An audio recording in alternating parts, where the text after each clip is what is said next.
जैसा कि आपको पता है वर्तमान समय में प्रश्नों का पैटर्न बदल चुका है।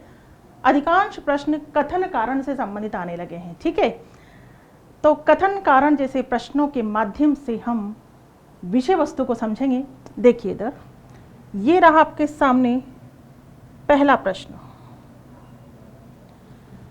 कथन ए, शिक्षा मनोविज्ञान शिक्षक को विद्यार्थियों को समझने में सहायता करता है। शिक्षा मनोविज्ञान की बात हो रही है। किसकी बात हो रही है? शिक्षा मनोविज्ञान। ठीक है,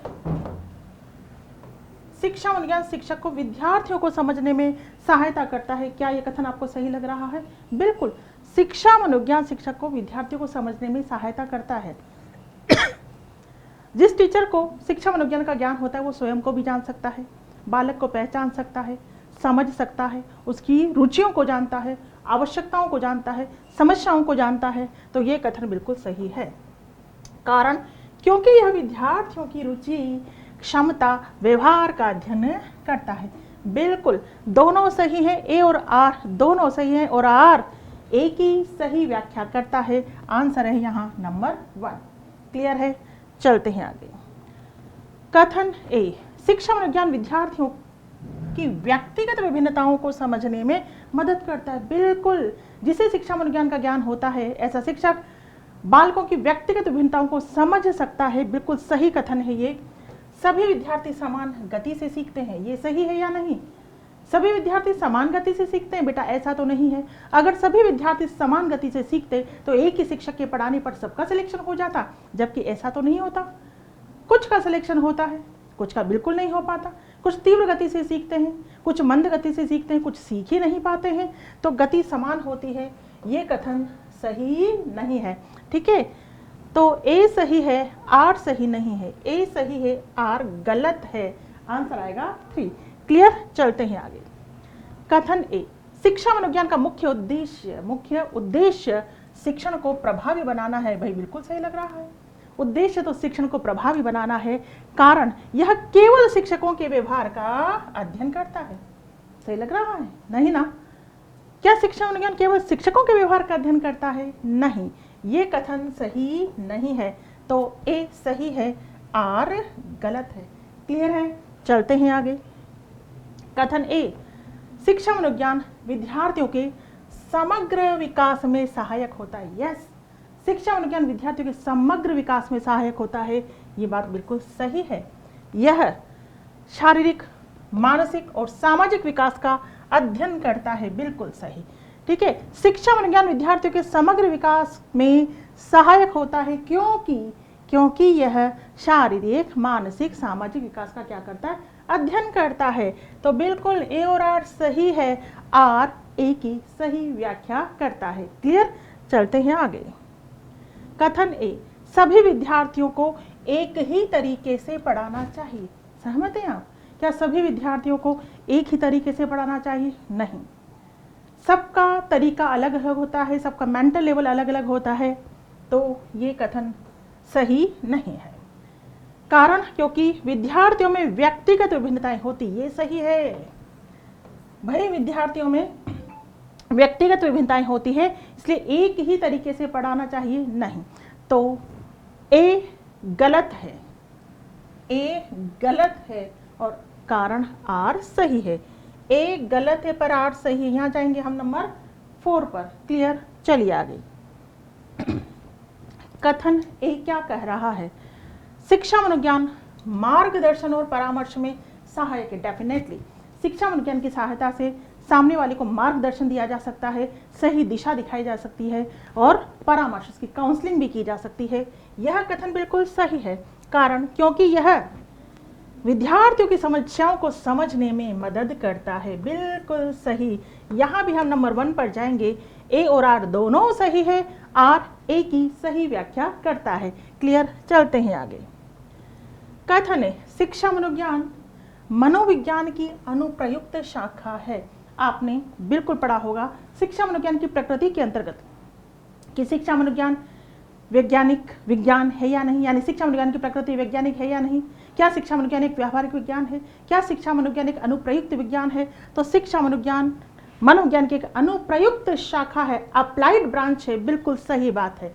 बिल्कुल सही बात है, क्योंकि इसमें क्या किया जाता है, मानव के व्यवहार का अध्ययन करने के लिए मनोवैज्ञानिक सिद्धांतों और नियमों को लागू किया जाता है, अनुप्रयुक्त शाखा है। यह शैक्षिक समस्याओं के समाधान में मनोवैज्ञानिक सिद्धांतों का उपयोग करता है। ठीक है, क्योंकि यह शैक्षिक समस्याओं के समाधान में मनोवैज्ञानिक सिद्धांतों का प्रयोग करता है। ए और आर दोनों सही है तथा आर ए की सही व्याख्या करता है। क्लियर। चलो नेक्स्ट है, शिक्षा मनोविज्ञान बालक केंद्रित है। सही है, सही है या नहीं? बिल्कुल सही है। शिक्षा मनोविज्ञान की जो प्रक्रिया है, जो प्रकृति है, वो बालक के इर्द गिर्द ही घूमती है, तो बाल केंद्रित है, क्योंकि इसमें शिक्षण की अपेक्षा केवल पाठ्यक्रम के निर्माण पर बल दिया जाता है। ये कथन सही नहीं है। ए सही है, आर गलत है। ए सही है, आर गलत है। Answer number 3। चलते हैं आगे। कथन ए, शिक्षा मनोविज्ञान शिक्षक को छात्रों को दंडित करने की विधियां सिखाता है। छात्रों को दंडित करने की विधियां सिखाता है शिक्षा मनोविज्ञान? ना बाबा, शिक्षा मनोविज्ञान तो दंड को अपनाता ही नहीं है। शिक्षा मनोविज्ञान ये कहता है कि दंड के द्वारा स्थापित किया गया अनुशासन कभी भी स्थायी नहीं होता। प्रेम और सहानुभूति को अपनाता है क्या शिक्षा मनोविज्ञान? कारण शिक्षा मनोविज्ञान का मुख्य उद्देश्य अधिगम को सरल, रुचिकर और प्रभावी बनाना है। बिल्कुल सही। तो यहाँ भी हम जाएंगे, ए गलत है, आर सही है। ए गलत है, आर सही है। नंबर 4 पर जाएंगे। क्लियर। आगे चलते हैं। कथन ए, शिक्षा मनोविज्ञान की ये प्रकृति है बेटा, शिक्षा मनोविज्ञान की प्रकृति वैज्ञानिक है। आपसे पूछ लिया जाए शिक्षा मनोविज्ञान की प्रकृति वैज्ञानिक है या मनोवैज्ञानिक है? मनोवैज्ञानिक मत बताना, प्रकृति कैसी है? वैज्ञानिक है। प्रकृति कैसी है? वैज्ञानिक है। क्यों? क्योंकि यह तथ्यों के व्यवस्थित अध्ययन और सत्यापन पर बल देता है। बिल्कुल सही। इसलिए प्रकृति कैसी है? वैज्ञानिक।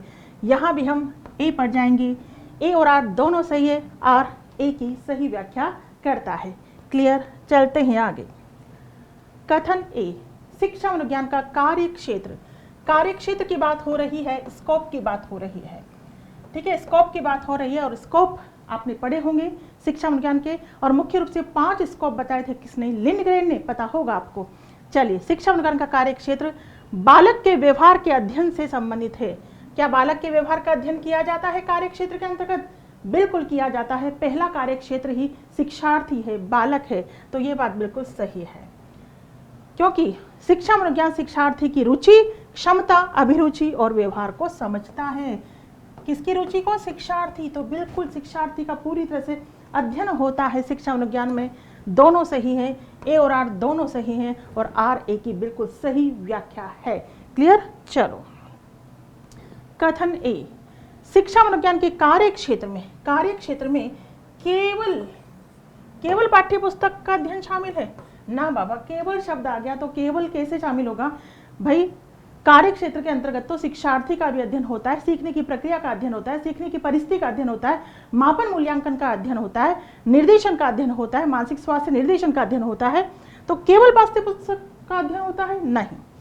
कारण शिक्षा मनोविज्ञान शिक्षण अधिगम प्रक्रिया के अनेक पक्षों का अध्ययन करता है। ये तो सही है कि शिक्षण अधिगम प्रक्रिया के अनेक पक्षों का अध्ययन करता है। तो ए गलत है, आर सही है। किस पर जाएंगे? नंबर 4 पर। क्लियर। आगे बढ़ेंगे। कथन है, शिक्षा मनोविज्ञान का कार्यक्षेत्र अधिगम प्रक्रिया के अध्ययन को भी सम्मिलित करता है। बिल्कुल सही।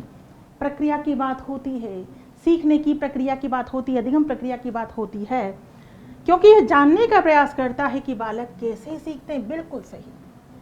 अधिगम प्रक्रिया के अंतर्गत यही जानने का प्रयास किया जाता है कि बालक कैसे सीखता है। तो यहां हम जाएंगे नंबर 1 पर। ए और आर दोनों सही है तथा आर ए की सही व्याख्या करता है। नेक्स्ट क्वेश्चन, शिक्षा मनोविज्ञान के कार्यक्षेत्र में मूल्यांकन भी शामिल है? बिल्कुल है। 5 कार्यक्षेत्र ध्यान रखेंगे, मैंने कहा ना 5 कार्यक्षेत्र आपको ध्यान रखने हैं। लिंडग्रेन ने बताए हैं। मूल्यांकन में शामिल है, मूल्यांकन से छात्र की प्रगति, उपलब्धि और कठिनाइयों का पता चलता है। बिल्कुल सही।